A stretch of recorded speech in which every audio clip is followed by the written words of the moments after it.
for me, trauma's in the eyes of the beholder. And I think what happens is people say, oh, well, that's not traumatic because it wasn't this thing, right? Mhm. Or it's not, it wasn't as bad as so and so. And so Mhm. I think a lot of times people don't know how to contextualize trauma.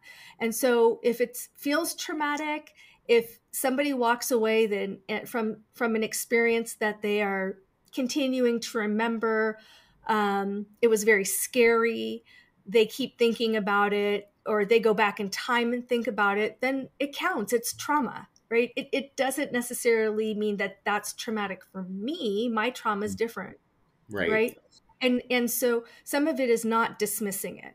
And if it feels like it was traumatic, then chances are it's trauma, and that counts. So Mhm. part of it is recognizing that it's okay, whatever that trauma for me is doesn't have to be validated or quantified by somebody else, right? Mhm. It counts. So some of it is that recognition. I think that's the hardest part sometimes, right? Yeah. Because it's hard to take a look at things that happened to us and put a label on it. It's painful and it's scary, right? Mhm. And so for me, that's where I like to start. And then